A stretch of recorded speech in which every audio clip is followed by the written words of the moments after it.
Good evening, ladies and gentlemen. Welcome to another edition of the Highbury Squad. It's Lockdown Series, Volume 2, Episode 8. This is the wrap, and I've got a few things to throw at this legend right here. Let's go. It's Friday night. Let's have some fun.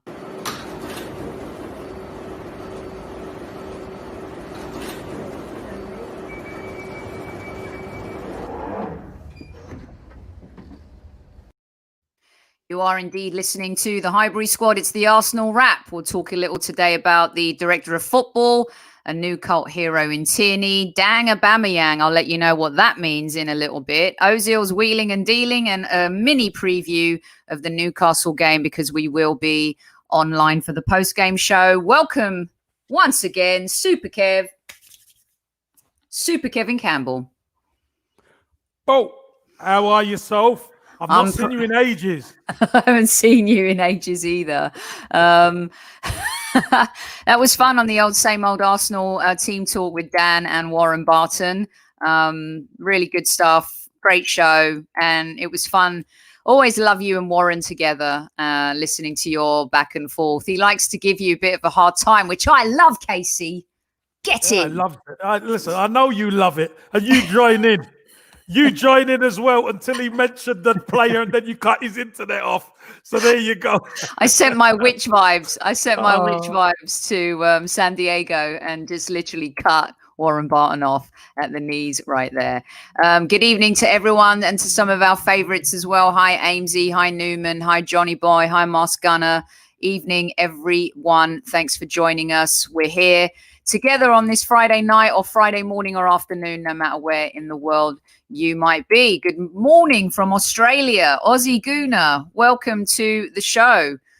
Well, that's my mum calling. Really? What'd I do? She's probably trying to tell me off, Casey. I'm probably in trouble. Probably thought you're doing too many podcasts. I need to speak to you. Bless exactly. And just for you, Newman, Socrates Babastadopoulos. How about that? Special one right there for you. And Danny, thank you, our good friend from a Bergkamp Wonderland. If you're new, people, give this channel a subscribe. You will love it. We really appreciate that. Super Kev, Johnny Boy, just what it's about. They all want it. Sophie, but you're not going to give it to them just yet. It's going to come out. I could feel it. It's going to come out. Newman wants my mum on the show. That's never going to happen because it would pretty much go like this. Sophia, I told you to save your money. In situations like this in life, you've got to make sure that you have enough money in the bank. Bless her. She's only looking out for your best interest. She is. Yeah, I wish I had Ozil's bank account right now. Don't we all? All right, Super Kev. I'm going to be honest about something here. Oh, go on. Yeah, we hired a director of football. His name is Richard Garlick, and I actually don't know too much about him. And he was at the Premier League as director of football, apparently doing really good things at the Premier League. Number one, do you know too much about him? And number two, being someone who's been in the game since you were born, the director of football role at Arsenal, how do you see that working? We've had some hits and misses over the last 2 or 3 seasons. Who's been the hits? Because it's been I've got to ask that. Sorry. I don't want it to come out already, but Sophie, listen. Our transfer record has been abysmal, and we've had these so-called gurus in and all that, and it's been abysmal. Let's be honest. And Edu and Arteta finally have started to address some of the problems that we've had. You know what I mean? So over the last 10 years, our recruitment and all that's been awful. So maybe he's come in for a bit more. Maybe it's not about the recruitment of players, so to speak. It's more of a structure he's coming to sort out, because by all intents and purposes, his work at the Premier League is all about structure. Yeah, so I think what they're saying in the reports, Casey, is that he's come in to ease the pressure off Edu. He's come in to ease Mikel Arteta's day-to-day involvement in some of this. Do you think... structure, yeah, structure. So you say structure. How much of an influence do you think someone like him's going to have? By the way, Richard Garlick, I hope his breath doesn't smell of garlic when he's negotiating to sign players, Casey, because that would be really bad. Oh, if they like garlic, he's all right. That's not too bad, yeah. But jokes aside, who's going to be the ultimate? Because I asked you this when we were talking about transfers a couple months ago, and it was evident that Edu and Arteta are working well together, but Edu was the ultimate decision maker on the Thomas Partey deal when Arteta wanted Usem Aouar, if we're to believe what we were told. So with the director of football coming in, I don't believe that's the case. I'll tell you why I don't believe that's the case, Sophie. Because at the bottom line, the buck stops with the manager. And, you know, I've said it's when the players cross the white line, etc., etc., etc. But to recruit the right people in, the manager has to have that final say. He has to. He has to agree. Fair enough, you can have a difference of opinion with Edu and Arteta, but ultimately, if you're the manager of the football team, you have to have the final say because on your head be it. So, and listen, and both Aouar and Partey are two players we needed anyway. So probably the most important was the holding midfielder. So. Yeah. So Barry's saying he's supposed to be a contract and dealing with football bodies like the FA, not a real director of football. But here we go again with more structure. Yeah. So it's not as a creative role as much as it is as an administrative role, really, right? Yeah, I think that all the creativity and the recruitment and stuff is going to be down to Edu and Arteta, and all the knitting, all the glue behind is going to be this Richard Garlick. Yeah. And I agree with Raul. I think Sven was onto something. I mean, okay, he did bring in Socrates, and we'll forgive him for that. But look, Socrates actually hasn't been a bad guy for Arsenal. He's not been the best player, and I think, you know, bringing in Aubameyang was a huge influence from his Dortmund days. If you look and see what he's doing now in his new role, he's elevating you know, a team in his new position. Do you feel did Mislintat bring in Aubameyang? He never brought in Aubameyang. Didn't Mislintat bring in Aubameyang? No, he weren't at the club then, surely. No, I don't think he did. Yeah, I don't think he did. Was. Maybe I'm mistaken. Anyway, we have a new director of football. That's that on that front. We're going to see how it works out, Casey. Yeah, look, again, director of football is maybe football. There should be another word attached to that, Sophie. Should be director of football operations. Because I don't, you know what I mean? Yeah, I don't think he's going to be as hands-on as you would normally see a director of football. Right. You know, I think all the glue behind the scenes and knitting all stuff together, all the bits he can do. And that leaves Edu to concentrate and Arteta to concentrate on the recruitment of players, etc. Right. Okay, so we did a show earlier this week. If you guys haven't caught it, it was a part one. It's Arsenal legend or cult hero. It's a really fun show. We went through the 70s, 80s, and 90s. We're going to have the second episode next week. And there is a player, Casey, who has become an instant cult hero. But I think we have to be really careful about some of these things in modern football. Can I just say? You know who I'm gonna. You're gonna. He hasn't become an instant cult hero. He hasn't become instant. You know who am I talking about? You're actually now we're in a position where we're reading each other's minds. Who am I talking about? Kieran Tierney. Yeah. And he's not become an instant because if you remember correctly, when he came, he was injured, and there was a lot of people questioning signing him. And those who say, I knew he was going to be a good player, they're liars, Sophie. But considering how long he's been at the club, it feels instant, right? I mean, Lacazette's been there longer, Aubameyang's been there longer, other players have been there longer. And so I'm talking about, you know, in the time frame he's been there, he has become a cult hero to where fans are calling and wanting him to be captain, Casey. He's a throwback. Well, what the fans are emotional because he's the type of player that they can relate to. It's like Highbury Arsenal, if you know what I mean. Kieran Tierney would have fitted in perfectly with Arsenal at Highbury.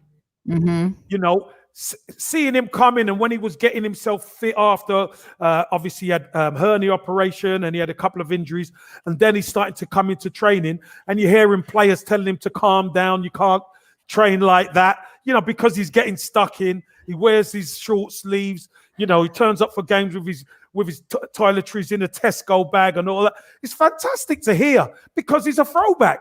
And Arsenal fans love all that. They love, where he gets paid a fortune. So what? He's still down to earth and he's someone that the fans could relate to, which is fantastic. Yes. If you remember rightly, Sophie, I've seen him play quite a bit because, my local is a Celtic pub. Right. And I used to watch Celtic all the time, and he's a damn good player. I said he's a damn good player. When he's fit, he'll be really good. He's just proven he's really good. He is really, really good, isn't he? And he's someone who we can relate to.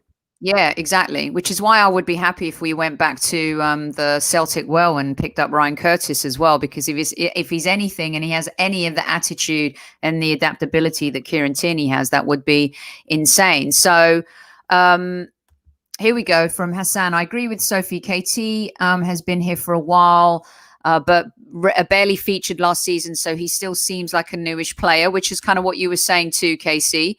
Good evening, FIFA boy Darren. Thank you for joining us. We hope all is well in your world as well. Mm-hmm. And there was another question up here for you, Casey, that I wanted to... Akram, KT is love. His passion, his will, his character and love for fans is an example to everyone. I wish he'd continue the way because we need such players. My reason why I added this to the wrap and the agenda for the week is a lot of fans kind of said, oh my God, we were nothing without Kieran Tierney or Kieran Tierney. We missed Kieran Tierney. But Super Kev, you've been involved in teams where you've got to be able to bounce back or move forward and win a game, even without some of your best players sometimes. And I just don't want us to start falling into this trap of, oh, but Saka wasn't playing, Tierney wasn't playing, Partey wasn't playing. I feel like Arsenal fans easily do that. Yeah, they do. Because we haven't got a lot of things to hold on to, Sophie, unfortunately. Mm-hmm. We haven't. Did we miss him? Yes, we did miss him. Should we have still won the game? Yeah, we should have. Because we should have enough, Sophie. We should have enough. But that just goes to show, at the minute, we're just not good enough. Yeah. We're relying on the two youngsters to be our creative forces and to be match winners for us. And... it was probably a game too much at the moment. We didn't lose, which is okay. It's not great, but it's okay. A friend of mine said that he fell asleep during the game. I said, how lucky are you? How lucky was he to fall asleep? But hey, listen, at the end of the day, Sophie, sometimes you're not going to play well all the time. And we haven't had a great start to the season. It was great that we got 4 wins back to back. We play against Crystal Palace. We don't play well. We're missing a key part of our attack because Kieran Tierney's up and down that left, isn't he? Yeah. And delivering quality balls into the box. Yeah. So we did miss him a little bit. But let's be honest, we can't make excuses either because sometimes as many balls as he delivers into the cross, our forward line have been really poor about... getting on the end of it. Yeah. Thank you, Casey. So, I think... the reason why is because this is where I think Arteta got it wrong yesterday in this one position is that he kind of set Maitland-Niles up to fail and that made it look even worse. Maybe he should have played Cedric, okay, or dropped Bellerin, played Maitland-Niles on the right. But this is the problem, Sophie, because if Cedric plays and it don't work out, you say, why didn't he play Maitland-Niles? Unfortunately, Mikel Arteta is damned if he doesn't, damned if he doesn't. Maitland-Niles deserves a game. He deserves to play. Yeah. But he's not playing enough. Yeah, I just don't think I agree with that, Cram, here. We should not be using him as an excuse. This just puts more pressure on Kieran as well. Same thing with Saka. It was happening with Saka a little bit, the beginning of the season, towards the end of last season. And the last thing we want to do is get into that situation where we're blaming draws or defeats because one player isn't playing. Of course, when you're a world-class player, which I believe Kieran Tierney, I was talking to Craig Burley about this, former Chelsea, Celtic player, and now on ESPN FC. And, Craig Burley thinks, Casey, that he is now the best left-back in the league.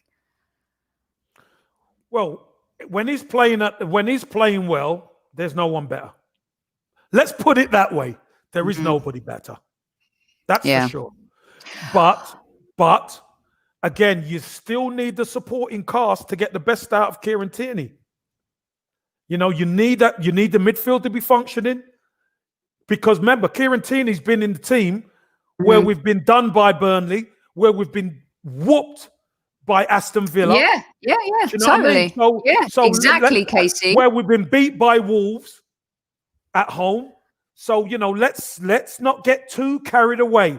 When he's playing well and the team's okay, Kieran Tierney's as good as anybody, if not better than anyone in the league. Well, look at us agreeing on something. I'm sure I'm going to find something for us to disagree on here in just a little bit. I know we're going to find that. I want to get this one out of the way because I think there was it AFC stuff, and everyone in chat will help me on this one. But someone reported today about the Ozil deal where we're trying to take back some money that when he wasn't playing. Have you heard about this today, Super Kev? Well, again, let me just tell you something. I don't know who puts this stuff out. Honestly, I don't know who puts this stuff out. Once you've paid somebody, Arsenal aren't going to be asking for him to pay money back. Come on, get with the program. So what do you think's happening then behind the scenes here? Because I did want to touch on this with you. And we've seen Arteta and Ozil be teammates. Look at them here. Arteta's wearing the armband. I actually liked that shirt. The black was a bit Man United-esque, but, you know, they played together. They had a great relationship as colleagues. Obviously, it's not worked out at all with him as manager. Lots going on behind the scenes. But you can't imagine for a second that Arsenal Football Club would be asking for Ozil to be sending to have to renege his money, right? What do you mean by renege? Like they're saying there's a 20 million on the table. Arsenal aren't willing, and they want him to actually pay 10 million back. I just don't believe that. I just don't think that's true. If there's 20 million on the table, how could he be paying 10 million back? That doesn't make sense. Because of the time that he wasn't playing is what they're saying. Which sounds like... Yeah, but when you say it's on the table, you see, again, we're talking about football clubs here. 20 million pounds on the table isn't in Ozil's bank. Yeah. Do you understand what I'm saying? Mm-hmm. Now, here's the difference. What tends to happen, Sophie, is when a player is leaving, he might be due some loyalty payment. Now, this is where a deal gets done. If you want him out, Ozil would turn around and say, I want my loyalty bonus because you want me out. Because if I stay, you pay me. The club then might say, look, I'll tell you what we'll do, Meza. Let's do a deal. We'll give you half. Mm-hmm. They'll do a deal. And that's probably what's gone on. But obviously, it gets spun into... Arsenal want him to give money back. That's not him giving money back. It's them doing a deal. And let's be honest, the club have been trying to reach a deal with him for quite a while, and he's been resistant.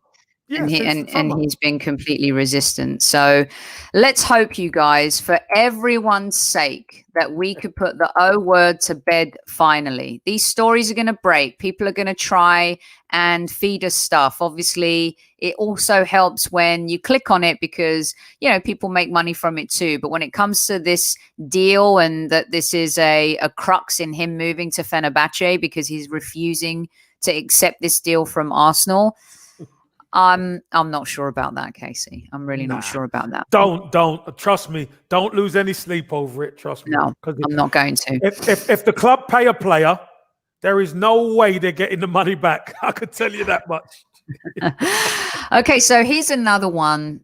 It's been not only a story of the week, but it's been the story of the season. And I want you to help me discover how we can get this guy back to being this happy. Okay, I want to know how we get this guy back to this and this. Where and how can we rediscover this Aubameyang versus what looks like here the stressed Aubameyang? Yeah, we got to start Talk me playing through better. it, Casey. Yeah, we got to start playing better as a team, and we got to start. Listen, it's just like anything. If you've got to know what your striker needs as a team, and when you know what your striker needs, you got to give it to him. Mm. That's the bottom line. It's no point Aubameyang making 5 runs and not getting 1 ball, because human nature says you stop running, you stop working. And that's what we're seeing right now, where Aubameyang looks a bit static. I think he was a bit more lively yesterday, Mm-hmm. but it's still not the Aubameyang we know. But we're not creating a lot of chances as a team, and he's not the type of player who can, if we're not creating chances for him, he's not the type of player who can put the team really on his back and create his own stuff. He needs people who are going to give him opportunities. So it's very difficult for him right now. And if I'm honest, Sophie, you made a good point, and I'll back you up on this. We seem to be agreeing a bit too much for our liking at times. If we're brutally honest, Aubameyang ain't playing well enough to actually be in the team right now. Martinelli, Smith-Rowe, and Saka would be there with Lacazette. Mm-hmm. If we're honest. Completely agree with you. So do you feel, if you were Arteta, not do you feel, if you were Arteta against Newcastle, which seems like the kind of team where we could do this, wouldn't do it against maybe one of the top teams where Aubameyang seems to rise a little bit more lately, would you drop him to the bench, Casey? I don't think it's going to happen. It could happen if Martinelli's right, but I don't think Martinelli's fully right yet. So I think he's going to play on the left, and Smith-Rowe and Saka, and Lacazette's going to be there. But listen, like I said, if Martinelli's right, Martinelli, he's got to start Martinelli, Smith-Rowe, and Saka with Lacazette up top.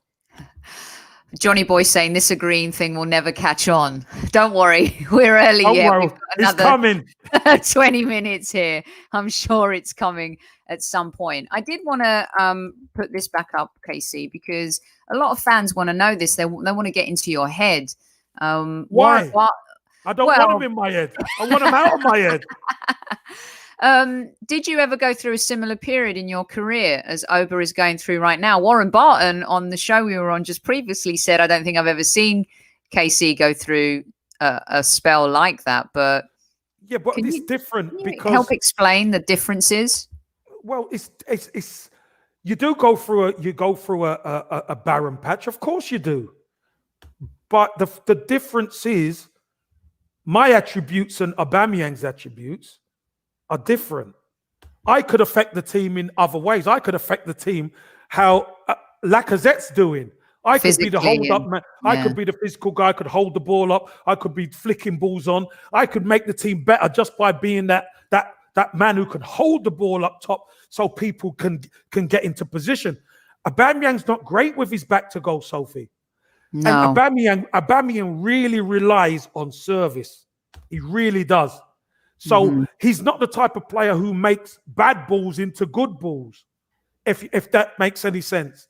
He needs a steady supply of service, which he is not getting, by the way. He definitely isn't getting. And whenever he's got a steady stream of service, he scores goals.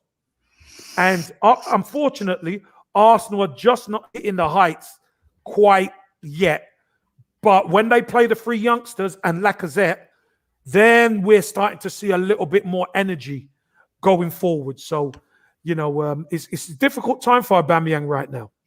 It really is. And especially if Martinelli is fit, as you say, it's not a guarantee that Arteta is going to, like the real captain says here right now, Martinelli owns the left-hand side. I think we would all agree with that in terms of what we've seen from him, even when he played before his injury, to what he's been able to do since his injury, and then the infusion of Saka, ESR, the younger players, KC. Sophie, do you know, can I add to what you just said? We're talking about Martinelli, and we've got a £73 million signing who can play anywhere across there, and he's not even in the frame of our chat. That is our problem. That is our problem in a nutshell. people are just not performing. They're not doing it. Well, look, Big Gunner D wants to remind you of something, Casey. Casey, I remember you when you were hitting the post many times and you were on bad form, but you eventually started scoring again. There you go. When was that? That's what I said. Of course, you go through. Listen, you are not a striker unless you go through a barren spell. Yeah. Every striker goes through it. But the key to it is, what else do you bring to the team? You have to be able to bring something else to the team. And even when I'm not scoring, I'm assisting. I'm helping the team to be better. Right. We need that from Aubameyang. And at times, it's different if Aubameyang was assisting certain goals. Then you could say, look, he's playing a part. But he just looks out of sorts, doesn't he? He does. Yeah, he does. And I think what makes it worse, Casey, is that he just signed that big contract. So it all feels like it's gone downhill since then. And maybe it's just a coinkydink. And it's just, like you said, a bad run of form. Every striker goes through it. Look, everyone was bitching about Lacazette just a few months ago. And now Lacazette is the guy that they want to start, that they want to play down the middle, et cetera, et cetera. So peaks and troughs for sure. I want to get onto this as well a little bit with you. You're listening to the Highbury Squad. This is Lockdown Series Volume 2, Episode 8. It is the wrap. It is the Friday show where we look back at the week's news, and we're going to be looking ahead to the Newcastle game here in just a few minutes. The fan forum, which we promised you, will actually be next Friday and not today. So look out for that next Friday. And if you missed any of the shows this week, we've got a superb Kevin Says. Everything he said coming to fruition when we're talking about the glaring issues in that Newcastle FA Cup game, the question about youth and also the senior players. So go to the Highbury Squad YouTube channel and check that out as well. Casey, I have to ask you this one. What are we going to do with Nicolas Pepe? Sorry. I always like to add an S. It's the Greek in me because you always go Nicolas. What are we going to do with him? What we're gonna have to do, we're gonna have to box a little bit clever, because at the end of the day, if you're not going to get rid of him in the summer, which I doubt it, in this window, if he doesn't start performing in the second half of the season, then there's a serious problem you've got on your hands, because you've got to at least show something. Now, when he came on yesterday, I was hoping that he could provide a little spark, a little bit of a magic. But it got worse. When it's not, something ain't right, Sophie. Something ain't right with Nicolas Pepe. So maybe it's just not in him, Sophie. To be consistent. Yeah. Maybe it's just not in him. You know what it is, Casey, too, is that can you help explain, coming from the player head? We saw Andy Carroll and Robbie Keane go to Liverpool for an exorbitant amount of money a long time ago, 10 years ago now, probably, I think those transfers were. And especially with Andy Carroll, British player, of course, the price in the transfer market is hiked a lot, as we know. But it didn't work out, and it didn't work out for Robbie Keane. And Andy Carroll felt that pressure. He's a superstar at Newcastle. Everyone loved him. He's a cult hero and a legend. And then he went to Liverpool, and it just didn't really work out. He definitely had some injuries. Does it really, like when you're talking even to Tyrese, let's say he goes, what does that figure really stop you performing as a player? Or does it, if you're mentally strong, it shouldn't? No, to me, it seems Pepe's weak sauce. Just seems weak sauce. Well, you got to remember, whether they're weak sauce or not, they're playing the game that's what they're talented at. Okay. The problem is, Sophie, when you come from a league that isn't as physical or isn't as fast as the Premier League. Many players watch the Premier League and think, oh, I could do it there. Then when they get into it, it's like, wow, I didn't realize, you're playing Southampton, and Southampton are giving you a run for your money. You play Burnley, you're getting no change out of Burnley. You play Wolves, you play, back to back, team after team. They're giving you a hard game. Everyone is strong. Everyone is fit. Everyone is tough. and you have to be about it every single game. And I just don't think Nicola Pepe is about it every game, and he's never had to be. So I'd like to rewind. GB, yeah, Zaha himself said Pepe lacks a certain mentality. When did Zaha say that? I don't know if I saw Zaha say that, but he shouldn't be anyway. He suggested Pepe is a flat track bully and didn't like the expectations or spotlight. Well, if Zaha said that, it's because it's sour grapes, to be honest, because he wanted to move to the Arsenal, didn't he, KC? And in the end, maybe he would have been the better signing, but we're never going to. Maybe it's just the truth. And maybe it is just the truth, you know. Yeah. There might be some sour grapes in there, but at the end of the day, Zaha knows what it takes. Remember, he's been that youngster who's gone to Manchester United for big money and it not working out. Yeah. You know, he went there under Sir Alex Ferguson, and then Sir Alex Ferguson left in the summer and he's under David Moyes and it doesn't work out. Goes back to Palace, proves his worth. Let's have it right. Proves his worth. But sometimes, Sophie, you know what? The fit just doesn't fit. It just doesn't fit. And we're talking about some real top players. Thanks, Danny. You know, we were talking about Shevchenko earlier, weren't we, too? To Chelsea, that it didn't work out. And you mentioned Torres and stuff. And, you know, sometimes it just doesn't work out for whatever reason. Not that they're bad players, but just the style and everything is it just doesn't work. So, with that said, is this one of those occasions where maybe I was right and you and Amanda were wrong about Pepe? About what?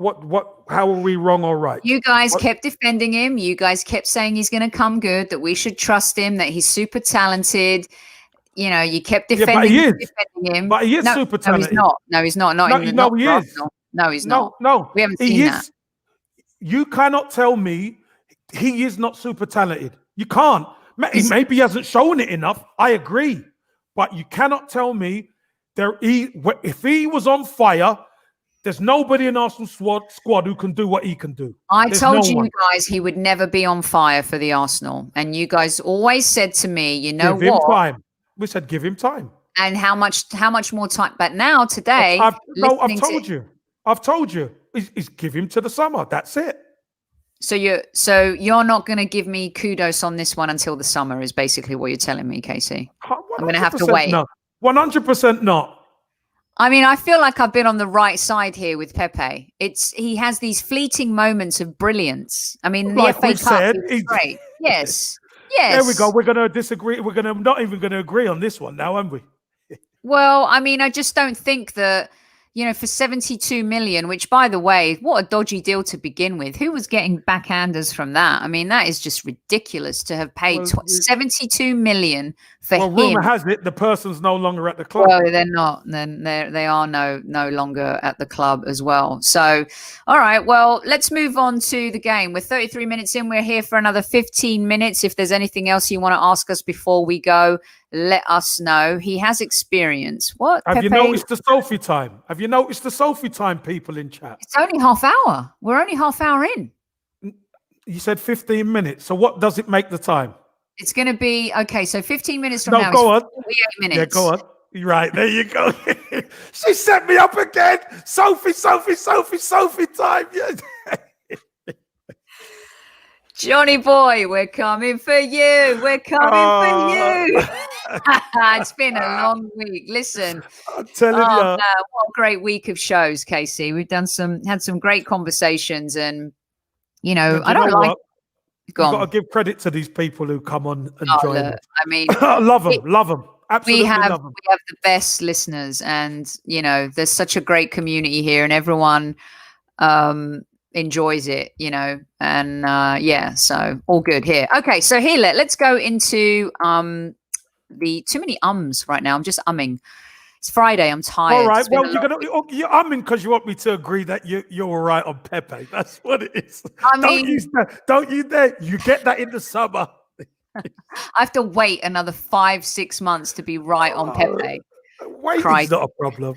The one where I'm going to eat humble pie on by the end of the summer will be Mikel Arteta, in a way. Not that because I've been a Mikel Arteta out person. I've just been I just want him. I think he needs to do better in the Premier League. That's all. Now, if he brings us a European trophy, which is going to be hard, there's some really good teams in Europa League this season, so it's not going to be easy. And getting past Benfica is not going to be easy either. In fact, the coach of Benfica, what's his name? Jesus, was Pablo Mari's coach at Flamenco when Pablo Mari won Copa Libertadores, which is a nice little thread and story. So we might do something on that. Anyway, I move on swiftly to Monday's game, Super Kev.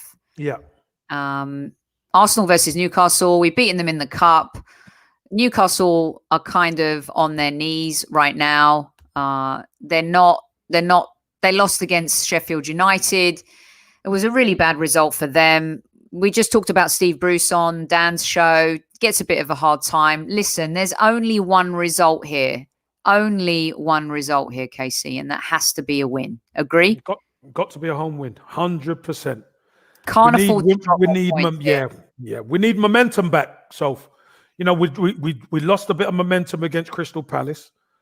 Hopefully Kieran Tierney and Gabriel and Pablo Mari and everyone's fit. Hopefully Partey's available to start as well. And we've got to go for it. With a bit of luck, Martinelli's fit. With a bit of luck, Saka and Emil Smith-Rowe are well rested and they're ready to go. Because this is a game we need to win. We need to win our home games. That's for sure. We need to win our home games. And it's the halfway point of the season. To get 3 points is important. Yeah, and our home games haven't been super great, have they? And our home record hasn't been super great. And, at the end of the day, there's certain games where you just have to get points, win. Our record against Newcastle in the Premier League, you guys, is pretty decent. The last time we lost to them was 2018. Before that was 2010. We've done really well against them. We've had some scary moments, as we all know, along the way. But this is a must-win game. KC, going into this, what would your starting 11 look like if everyone is fit or coming back from an injury? If you're going to have some, like Tierney, do you play Tierney if he's ready to go? Okay. Of course. So what does your 11 look like on this one?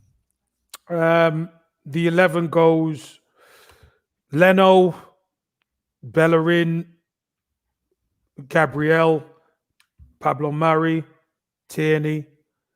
Midfield is going to be Partey and Xhaka.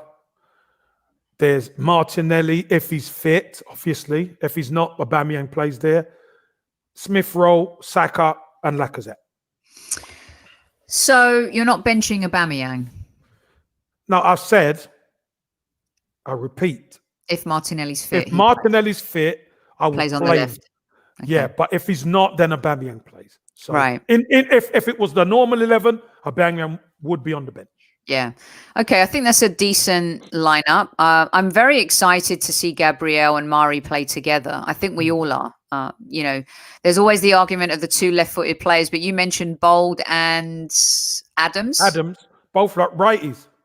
Why can right-footed players play together at CB, Casey, and left-footers can't? I mean, that's no. No one said that they can't. It's just that you don't hardly see it because left-footed centre halves are very, very rare. Yeah. So having two at centre half could be a blessing.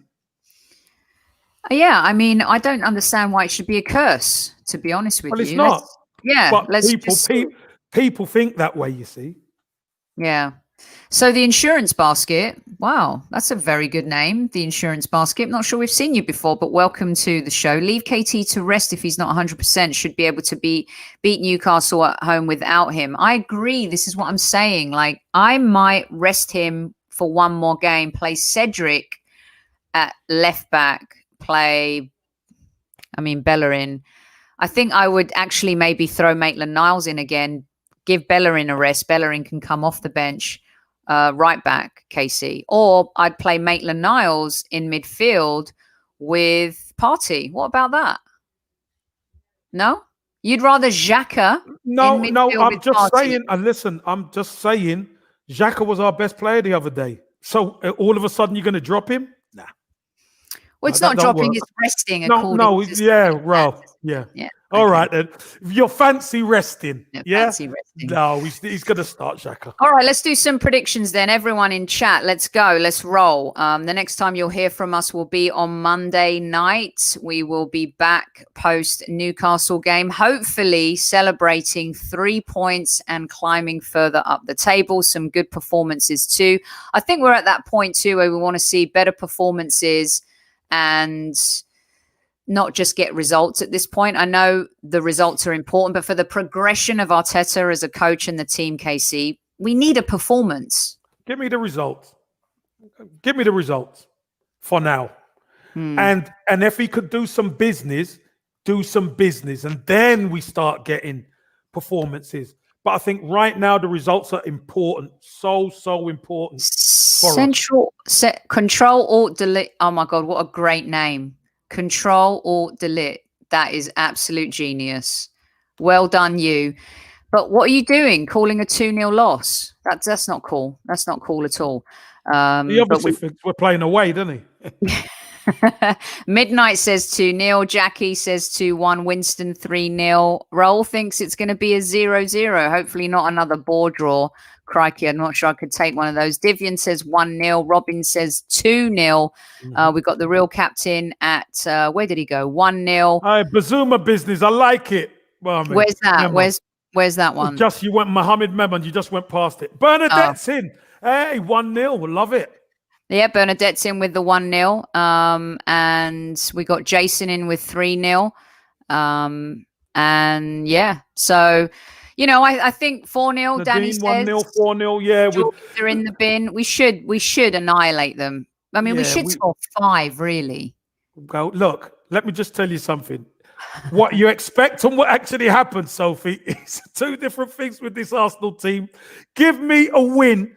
Give me a 1-0. I'll take it. I'm telling you. Yeah, so will I. Strike everything I said about performance. I think it's going to be 2-0. I agree 2-0. with Robin and some of the ones in the chat. 2-0. And Kimron's with you as well. 2-0. Yeah. And yeah. Okay, well, good. Listen, you guys. Look, there's an imposter among us. He's a Chelsea fan. You know what? You're welcome. We've had some West Ham fans. Thanks for joining. Thanks for joining. Thanks for coming across and checking us out. Absolutely. Thanks a lot. I'm sure you've enjoyed the FA Cup losses to us over the last 4 years. That was a bit mean, that one, wasn't it? Oh. All right, KC, that's it. That's all we have time for today. Look at my Sophie time. I said 48 minutes. It's 43 right now. I tell you what, Sophie, are you feeling okay, babe? No, I think I have a fever. I'm very tired. You might have thought the 3 was an 8. You might have thought the 3 was an 8. You're looking at it wrong. I can't believe it. I can't believe it. I mean, look, I'm getting you in, so I don't have to, no overtime tonight, KC. Every time you get me in your good books. Yeah, you exactly. Get me in your good books. Exactly. Well, look, this Friday show, we'll be doing it going forward during our lockdown series and beyond. It's the wrap, and we'll be wrapping up some of the big news of the week, getting your opinions on it, and then you get to ask us any questions that you want. The fan forum will return on Friday next week. Kevin Says segment will be back next week, and I'm sure he's going to have some interesting questions to pose to you guys after the Newcastle game on Monday night.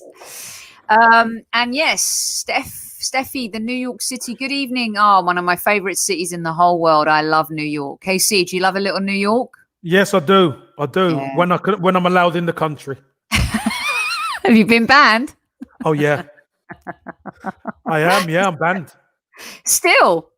Yeah, still banned. Yeah. So you can't come visit me? I can't visit you. So what I have to do, I have to go down to the embassy, but I can't even get out to go to the embassy. So listen, you guys, we have a vigilante on our I've got to go and get a 10-year visa, ain't I? Bloody hell. Jeez. Listen, I'll hook you up. Don't worry. You'll be safe in my casa here in Southern California. We go to some basketball games together. Oh, man. I love California. I love California. I really do. Best. Well, listen, love from Amsterdam. Thank you. Our Instagram. We're not really on Instagram. Maybe I should build that. Maybe I should start working on that a little bit more. We're Yeah. focused more on Twitter and YouTube, you guys, but thanks for asking us about Instagram. But if we're going to do Instagram, we need to slice up some of the stuff the content to put it on, because there's only a certain amount of time. Yeah, a certain amount of time. So, yeah. Gonna have to find who wants to be my intern? Anyone in chat who wants to help me? I'd appreciate that. I'll get content out every single day on Instagram. Auckland, New Zealand. We love a little Kiwi, don't we, Casey? Yes, we do. Yes, we do. We do. Yeah. And listen, what we do love is how global the fan base are who listen to us. We love it. I love ending the show like brilliant. this, just finding out where everybody is and, all that jazz. So, I will. Real Captain, maybe you could help me get a little bit more active on Instagram. All right, that's it for today. We'll be back on Monday night. Until then, listen, you guys stay safe, be happy, find the joys in life. I know we're all in lockdown. We hope that you've enjoyed this week's lockdown series with myself, Super Kev, and Amanda when she's shown up. Right, Casey? Yes, that's right. Amanda, she's working very hard. She is. And she comes in. She comes in when she can. Yes. So, we've got to give her a little bit of loving when she does come in, because you know what? She's feeling a bit left out at times. Bless her. This is the best comment of the night. PG can. She should. You're damn right. She should. I might make Newman chairman of the board. That's all I'm saying. No chance. He'll kick me out. Him. I love me some Edinburgh. See, this is where I go into Sophie time, because then you're telling me where you're from. Toronto. And exactly, Dan, we're heading towards Sophie time. You see, Dan knows. That's what I know. Look at the time. It's 47. We might as well wait for 48 now, Sophie. So let's keep going. Algeria. Yes. Good guys they are. Excellent guys. We need to get them on an international show. The Algerian Gooners, the Lebanon Gooners, the Egyptian Gooners. We need to do one of those shows, Casey. And I've been on their show. I've been on the Algerian Gooners show. And maybe we could hook it up that we can get the main guy on here. Yes, I'm going to do that. I'm going to try. I'm going to reach out. In fact, DM me and then we'll get something going. And we'll get you... We'll get you on the show. It is the best, Mike. Glasgow. I like Glasgow. It's a hardcore, fun city to have drinks and a great steak. Glasgow. Really fantastic. We got Sweden. Love a little bit of Sweden. Nice one. Nice. Love that. Sweden. And we also have Romania. Are you a vampire, Daniel Ford? Fantastic. Love it. Really love it. Right. That's it, Casey. Look, 47, 59. 48. Look, see, how did I know? 48 minutes. You're bang on. 3 minutes of Sophie time. Exactly. And they're still coming. Trinidad and Tobago. Oh. Trini Posse. Yeah. Come on. Carnival time. Absolutely. Do you know what I'd love us to be able to do? Go on the road. Caribbean. Yes. Yeah. Go back to the Caribbean and do the show. How nice would that be? That would be lovely. Oh, Gravesend. That's a great part of the country. That's not quite the Caribbean, no, by the way. It's not. But it's still lovely. Portugal. No, it's lovely. Also lovely. Yeah. And we've got Luton Airport. Luton Airport. Do you remember those old commercials, Casey? Lorraine Chase. Yeah. Lorraine Chase. Listen, we love connecting with you. Sophie time is definitely officially in effect. 49 unbeaten. That's it. We love Casey too. God bless him, and all those who sail in him is how the old verbiage goes. They're dancing with party in Trinidad. Absolutely. Vancouver Island. Oh my gosh, forget about it. That's a nice part of the world right now. Okay. Sophie time is all of the time. Super Kev, what are you doing for the rest of the night and the weekend? You got any fun plans? Yeah, I'm going to be. Listen, I'm a big sports fan, as you know, and I'm a big basketball fan. And my favorite player is LeBron James, and I'm going to be watching basketball tonight. Nice. And obviously the NFL, the playoffs. Come on, the Buffalo Bills. The playoffs are tomorrow and Sunday, so I'm a big NFL fan as well. So I'm going to be watching football, basketball, NFL. I'm going to be watching it all weekend and then looking forward to the Arsenal on Monday. Okay, fantastic. All right. And until Monday, Casey, let everyone know. God bless everyone. Take care. We'll be back on Monday night. And until then, stay safe, stay healthy, and come on, you Gunners! Come on!